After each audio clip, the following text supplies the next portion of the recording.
बहुत ही जाने माने पत्रकार हैं देवकी नंदन जी, बहुत शुक्रिया आपका। मैं आपसे जानना चाहता हूं, क्या वाकई में जो सेंटर स्टेज है उत्तर प्रदेश की पॉलिटिक्स का, अब पिछड़ा दलित ही सर्वोच्च प्राथमिकता वाले लोग हैं?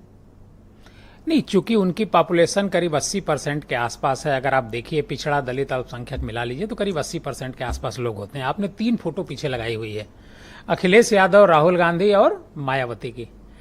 देखिए, अखिलेश यादव ने कल या आज बोला है कि हम इंडिया ब्लॉक हमारे साथ रहेगा, हम कांग्रेस के साथ मिलकर के लड़ेंगे। अखिलेश यादव ने क्यों इतनी जल्दी बोला?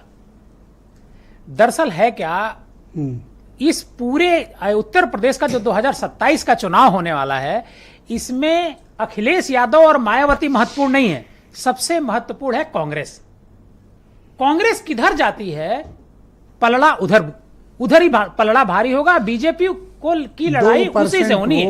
2 एमएलए इनके ये क्या करेंगे? सर 2% वोट की बात मत कीजिए। 2% वोट कहाँ है? 9%। अच्छा, उसमें से भी कई ऐसे हैं जो बीजेपी के एजेंट हैं, जो अभी सुरेश राजपूत बताए नहीं, पता नहीं कब आलोक अवस्थी के घर राहुल बताया कि कांग्रेस क्या चल रहा है। राहुल गांधी ने ये जो बात कही है, ये गुजरात के कंटेस्ट में कही है, ये गुजरात के कंटेस्ट में कही है। वैसे राहुल गांधी की ये बात बिल्कुल सही है कि बीजेपी में कांग्रेस में बीजेपी के एजेंट बहुत सारे। अच्छा, आप खुद इतने समय से पत्रकारिता में, आप बताइए कि क्या कांग्रेस के भीतर कांग्रेस के गद्दार नहीं बैठे हुए हैं? मैं बोलता रहा हूँ बैठे, और कितने हैं जो कॉम्प्रोमाइज्ड हैं, कितने हैं जो बीजेपी को रोज जाके सूचनाएं देते हैं, बिल्कुल मैं इससे कितने हैं जो सरकार को जाके सजदा करते हैं, सिक्योरिटी लिए हुए हैं, घर सरकारी लिए हैं। बिल्कुल एकदम आप सही कह रहे हैं, लेकिन मायावती की पॉलिटिक्स को समझिए। मायावती ने जिस तरीके से अपने भतीजे को हटाया और फिर वापस लिया, और जिस दिन वापस लिया मायावती ने, उसी दिन ने बीजेपी ने अपनी सिक्योरिटी वापस ले ली।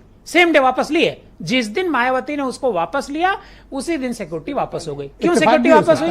नहीं सर, प्लीज हट गई। क्यों उसी दिन हटी? क्यों सिक्योरिटी हटी? दरअसल मायावती का जो पूरा कुनबा है, मतलब जो बीएसपी का है, 2027 के चुनाव को ठीक से लड़ना चाहता है। क्यों? और आपने राहुल गांधी का स्टेटमेंट सुना होगा जो उन्होंने आकर के अमेठी में दिया, अमेठी और रायबरेली में दिया कि मायावती जी से तो हम दोस्ती हाथ में लाना चाहते थे 2024 में ही। ये स्टेटमेंट छोटा मोटा स्टेटमेंट नहीं है। देखिए, इस चुनाव में 2027 के जबरदस्ती, अब मैं कहूं मैं आलोक अवस्थी जबरन दोस्ती करना चाहता हूं, ये मेरे से इंटरेस्टेड नहीं है। फिर आप कहो देखो ब्रजेश मिश्रा से तो कह रहे थे, ये माने नहीं बात, लेकिन जबरदस्ती कैसे किसी से फ्रेंडशिप करो? जो आकाश आनंद है, उनके भतीजे, वो कांग्रेस के साथ नजदीकी बढ़ा रहे थे, इसी वजह से मायावती ने निकाला था उनको। अरे ऐसा कुछ नहीं है, ऐसे कोई सिम्टम थे क्या? सर मैं फैक्ट के आधार पर बात कर रहा हूं। प्रियंका गांधी से उनके जो ससुर हैं और आकाश आनंद दोनों की मुलाकात हुई थी। ये बात रामजी गौतम ने आकर के मायावती को बताई, और रामजी गौतम ने मायावती को बताई। मायावती भड़क गए उसी दिन। उसी दिन पहले उन्होंने, ये तो सुरेंद्र राजपूत ही कंफर्म कर सकते हैं कि प्रियंका गांधी से भेंट हुई थी। उसी दिन तो कांग्रेस को लेकर के हमेशा से आकाश आनंद एक पॉजिटिव रहे हैं, और मायावती कांग्रेस और बीजेपी दोनों के साथ इस तरह का। अब देखिए, बीजेपी का दबाव अभी तक था उन पर। बीजेपी का दबाव 2027 के चुनाव में नहीं होगा मायावती पर, और मायावती एग्रेशन के साथ लड़ेंगी, लेकिन अकेले नहीं लड़ेंगी। मैं फिर कह रहा हूं, किसके साथ जाएंगी आप देखिएगा।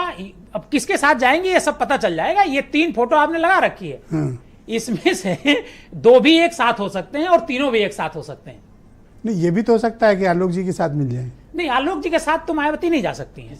क्यों? मायावती कभी चुनाव बीजेपी के साथ नहीं लड़ सकती। बीजेपी के साथ वो सरकार बना सकती हैं, 3 बार मुख्यमंत्री बनी, लेकिन जो इन्होंने कहा है कि धोखा दिया, हो सकता है इसके बाद स्थिति ऐसी बने, पोस्ट पोल अलायंस बने, मायावती मुख्यमंत्री बन जाए, लेकिन चुनाव वो इन्हीं 2 के साथ लड़ेंगे, या इनमें से किसी एक के साथ। अकेले नहीं लड़ेंगी? अकेले नहीं लड़ेंगी, ये कंफर्म है, ये कंफर्म है।